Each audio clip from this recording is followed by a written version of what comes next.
Hey there, welcome to a new video. A new color bass plugin just dropped. It's called Podflanger by Minimal Audio, and it's not only good for color bass. This Podflanger is actually able to snap to a key you are working in. So this is something extremely innovative in my opinion. And today I want to explain how you can use it as a new color bass method. It sounds really natural and you have lots of control within the Podflanger. And the cool thing is that you're not only able to use it as a color bass tool to colorize sounds, you can also use it for sound design. This is the colorful sound you heard from the intro. I have Podflanger on it and some other processing, which we'll go through in a minute. This is what the sound sounds like without the Podflanger on it. Basically just a transient perk shot. And when we enable the Podflanger, this is what it looks like. You have these two voices by default, which are moving around the frequency spectrum. And now we have all these different knobs. You have this knob, which basically is responsible for the tuning. We have a feedback knob, damping to just get rid of some of the annoying frequencies, stereo, a span, which is also really cool when you use it with the tuning, because this goes through the notes which you selected in the scale area right here. And for example, let's just load in a preset, and now you can hear that it's quite crazy for sound designing. Watch this. When you just move the frequency knob right here, you can come up with crazy textures, crazy sounds, which you can just resample and use for sound designing. But today I want to concentrate onto the key snapping, which is in my opinion the most crazy part of it. So let's load in a new Podflanger. Remember, this is what the sound sounded like without Podflanger. And now with Podflanger, sounds like this. Later on, I will also disable all the effects and go through the chain I selected here for the post-processing. But with the chain enabled, it's already ready to go to use in the context later on. The most important thing is that we have to select a scale right here. The song I'm currently working in is in B, so let's set it to B minor. Actually, it's pentatonic minor, so let's go to pentatonic. And you can also see there are a bunch of keys in here. You can go completely crazy with all kinds of different keys, which is really nice. And now it sounds like this. So nothing has really changed, because now we have to tweak some knobs so it actually tracks the keys in a resonant color bassy way. Let me pull the try wet to 100% and let's play around with some of the knobs. We have the mod depth here, which is responsible for the modulation, and I would recommend setting it on a short amount, like eighth notes for example. And also let's go to a ramp, and now let's check the note rate. And now you can hear that it's already slightly snapping to a note.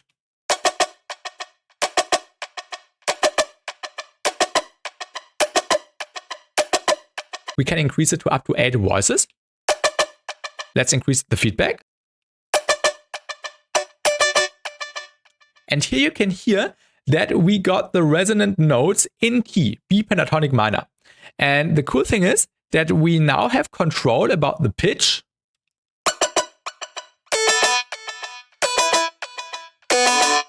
which is basically going through the scale, B pentatonic minor, and picking up the intervals and the notes according to the scale. Let's also make the mod rate a little bit faster. Let's also increase the damping because it's getting quite high and focused. Yeah, this is a cool sound. We can also make it more stereo. And with the span knob, we can now go through the scale.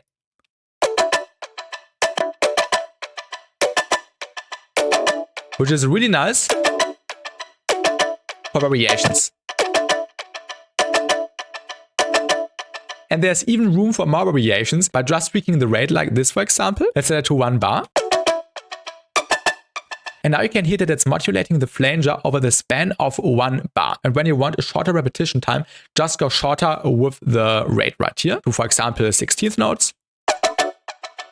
We can also randomize it. Also in the stereo field. And now let's listen to it, what it sounds like in the context.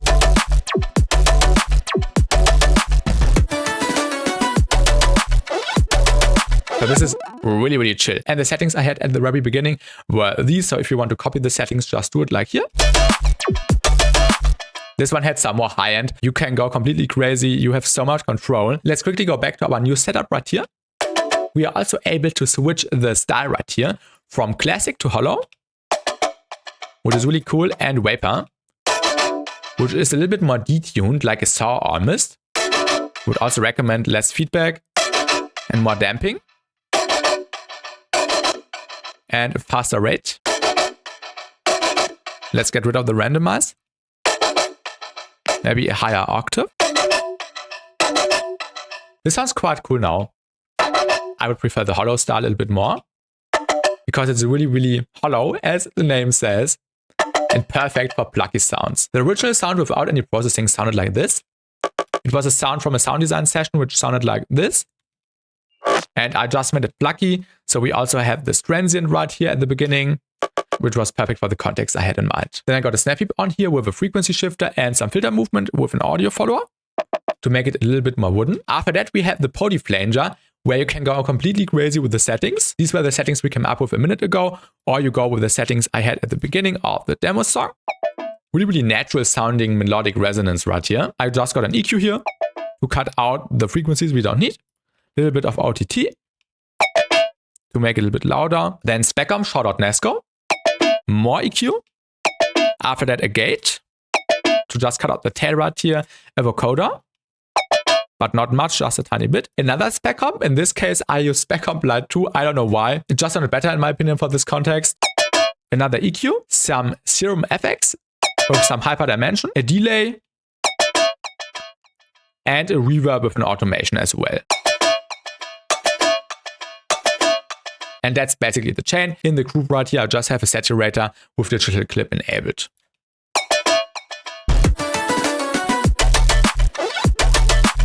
The variation in the second half was just made with some automations of the span, the pitch, the voices, and the note rate.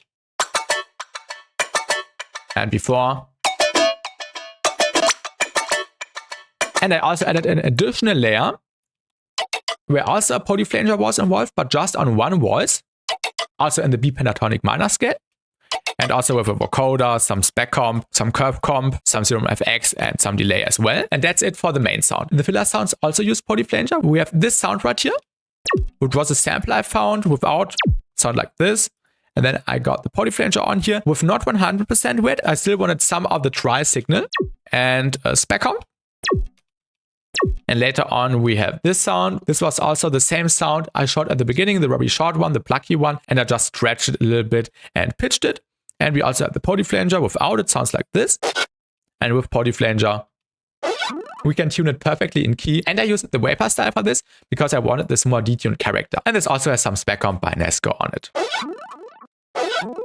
These were the colorful sounds. Of course, we have a sub bass, and I also added a little transient layer right here, which sound like this together.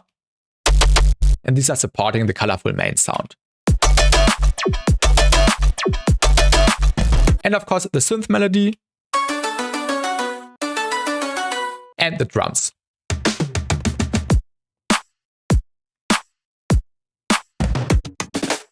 Also, shout out to Wright for the inspiration. He uploaded this 100 BPM future chords ID a few years ago. And this was the main inspiration for this little idea I came up with and where I wanted to use Podflanger to demonstrate it to you. Let me know what you think of Podflanger in the comments. I did not expect that a flanger in this setup would work, but yeah, this is crazy. So definitely check out Podflanger by Minimal Audio. They have an intro sale going on right now. And that's it for today's video. Thank you for watching, everyone, and see you in the next video. Have a great day and goodbye.